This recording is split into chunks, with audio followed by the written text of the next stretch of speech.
What's up, guys? It is Gray, aka the Hokagray, back with more RWBY. Yeah, woo! By the way, this is my favorite thumbnail I've ever made. Don't pay too much attention to it because I don't want people to hate me. But just saying. So we're on. In case you're new here, we're talking about RWBY. Every week we do a review of the episode, and this week is episode 2. There are spoilers. Obviously, the thumbnail is kind of a spoiler, but nothing like crazy. I don't think at least.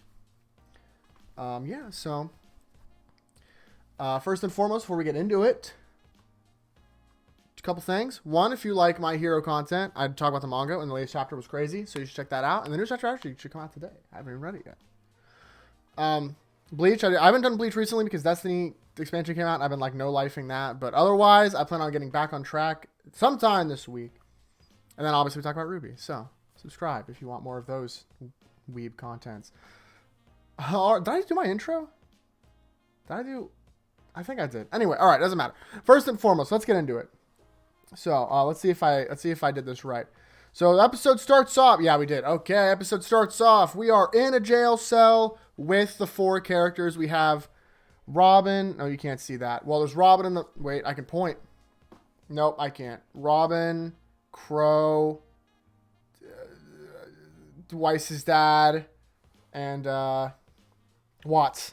All of them are in a jail cell, and it was kind of fun. It was just a fun scene because you get a bunch of characters that you don't really get to interact well with each other, but they all play off each other really well. Robin's like yelling at Jacques, whatever, Weiss's dad. Robin's like roasting him out. Crow's just being a sad boy because his boyfriend died, and Watts is chilling. Some Atlas guys come in, they take Watts, they like punch him and drag him out. We don't know why. I have a couple guesses, but we don't know why yet. I'm going to assume because they're going to try and use Watts because he's so good at technology stuff. Maybe he's going to hack Penny because her eyes turn red in the opening. And I just feel like that would be fitting if he hacked her and it was, a character moment. Otherwise, that's really all we get with them. Let's go to the second scene. Yeah. So Team B, I'm going to call it Team B, no pun intended, because Team A has RWBY in it and she's like the main character. Weiss is there and she's the main character. Team B has Yang, Jean, Ren, Oscar, which is actually, I kind of like this team just because it's characters that we don't get to see interact too much with each other. Like, obviously, Jean and Ren are teammates, so they interact. But I mean, like, just Yang, Ren, Oscar, like, those characters just aren't around together often, and that's kind of cool to see. They go to the Dr. Crab man, the guy in the wheelchair that has legs. They get motorbikes, and Oscar's riding with Yang, and it's fun. And they have like remember when Yang had a character scene? Like, here it is. And you're like, wow. They find some people. They're like helping out because last episode they were like, hey, you guys need to help out if you're going to live here away from the military. They find a group of people. They're like, we're going to go to the pit. And then one of them, like an old lady's like, I don't want to live with the dirty foddish. And they're like, and Yang's like, my girlfriend's a fun. She doesn't say that, but that's basically what the scene is saying. And then she's like, oh wait, no, I need. This is. Hold on. Yeah, here we go. I forgot I had a picture of this scene. She's like, hey Ren, can you mask him with his aura? And dude, Ren, this episode has had it. He is so over everything. I love it. He's not like openly angry, but he's definitely a little snippy and like not happy about everything. It's cool. I like it a lot. Having a lot of fun with it. Because Ren's one of my favorite characters, and it's great seeing him like get some development. But basically, she's like, hey, can you mask him with your aura? And he's like, yeah, sure, whatever. And John boosts him. And they have like a welcome to the Black Parade march. Everyone's gray, and they're like complaining. It's great. And I think... Nope. Whoops. Okay. So I was going to have a screen cap of this scene, but it's like not a huge deal. Oscar has like a moment where he talks to Ozpin on the motorcycle, and they're like, yeah, it's not time yet, blah, blah, blah.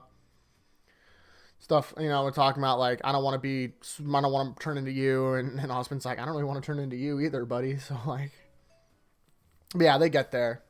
No harm done. We cut to Group A, and they're going to try to go up to Atlas via a Schnee building, which is, like, a mail building that goes, like, there's a mailing building that has tubes going all over the city. One of them goes to Atlas, and they're like, this is the one. And they're like, tee-hee, you're rich. And I'm like, Weiss isn't even rich anymore, bro. Like, why are you ragging on her? Come on. She knows things. She's helpful. She's like, yep, we just sit in here, and this is where the screen cap came from. I love this. This is so funny. Uh, this is like the best meme material ever. Not ever, but it's good. And she shoots her up the ladder, and it's like a funny gag scene. Oh, also before that happens, Penny and Ruby have like a moment where there's like, I don't like it when friends fight. And they're like, me and Yang aren't friends. He's like, not you and Yang. Ironwood, he was my friend, and now he's like emotionally manipulating me. And Ruby's like, yikes. Yeah, that's rough. Sorry. That scene, really nothing too much happens with Group A this episode besides for like some light stuff. And then we get to, I believe, the last, yes, okay, so after group team B leaves the compound, after they're like, hey, we need help over here, and they're like, okay, we're on our way. Oh, they slay a dragon, like a GRIMM dragon, like a little thing. It's kind of cool. And then this thing comes out of nowhere and just, I mean, it like does the thing where it bites Oscar. It just like shakes it around violently like a dog and a squirrel. You know what I mean?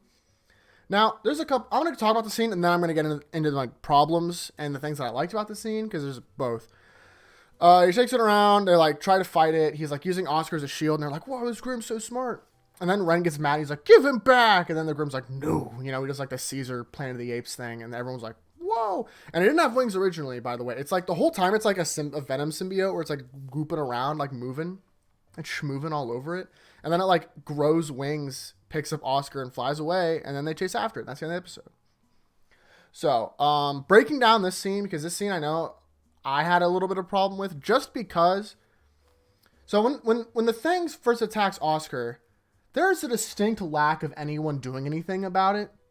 I mean, it's like an uncomfortably long scene of this thing just basically trying to, like, tearing apart his aura. And everyone's standing around. When it talks, I get why they didn't react to that. Because if you were, like, fighting a tiger, and then the tiger looked at you and said no, you'd probably be pretty, like, in shock. That makes sense to me. That is fine. But before that before the GRIMM, I think it's called the Hound, before the Hound did that, they were just standing around. And it was so frustrating. I'm like, do something, please. Like, they didn't. Either way, that was that. That's my thing with that scene, but it was quick. They got Oscar very quickly. So unless they either get him back somehow, which I don't see considering how powerless their weapons were originally, Salem has Oscar really early in the season. Or at least will have Oscar really early in the season. And this GRIMM is super, super interesting to me. Because we've had a handful of interesting GRIMM throughout, but they're very few and far between. The Knuckle Leaf was kind of cool. The Apathy GRIMM was terrifying. That thing was awesome. Otherwise, most of the GRIMM have been samey. Like, they're just like big monsters. And like try and make them cool sometimes. It doesn't really work. This one is interesting though, just because of the fact that it can shapeshift. It can like adapt. It can talk. It's very intelligent. That's like, this is scary. This is scary GRIMM. Hopefully, I assume Ruby's going to have to deal with it at some point. Because Ruby's the GRIMM killer. But otherwise, good stuff. It's a bummer that the team got split up so soon. I was just saying how much I enjoyed their dynamic. Otherwise, I don't think I have any huge predictions. Team A is going to Atlas. That'll be cool. Team B is trying to save Oscar. That's probably going to happen next episode. I assume they're either going to try and fail, succeed, and then it happens again. Because I think at some point Salem is going to get Oscar. I think that is going to happen this season. They're going to have to break him out, which would be crazy. Especially if it was just these three, right? Like if it was just John, Yang, and Ren breaking into where like a whale fortress, that would be mind-blowing. But maybe Emerald and Neo help with that or something along those lines. I don't know. The Aesops aren't a problem, so who cares? Let's see. Otherwise, we got a little bit of racism. That was cool. Like, hey, it exists. Yippee-ki-yay, Monkey Boy. Oh, yeah, Monkey Boy. That is a thing we have in this show. Right, I forgot about him. Yeah, otherwise, I don't know how Robin... I assume they're going to prison break Robin, Crow, and Jacquees. And I assume Jacquees is going to get roped along with them. That's why his character's still there, because he's like an entertaining character. Like, you hate him, but he's like moderately entertaining. So if he gets dragged along, I think that'd be funny. I think they have to like deal with him because they don't want him to die or something. I don't know. But either way, pretty short. It was a pretty short episode. It was like 15 minutes, so not a ton to talk about. And it was a good episode overall. I'm gonna give this episode I'm gonna start rating them out of 10. 7 out of 10. It was a good episode. I actually enjoyed this episode quite a bit. It was a good time. I would say it was a very good episode without like any cool action, you know, because RWBY's big thing is action, and this didn't really have a lot of that. But it had some cool character moments. And I'm excited for Ren and Nora. I love that. They're my favorite parts. So, thumbs up from me for development. Either way, that's going to do it for me. Thank you all so much for watching. I greatly appreciate it. I will see all of you next time. Peace.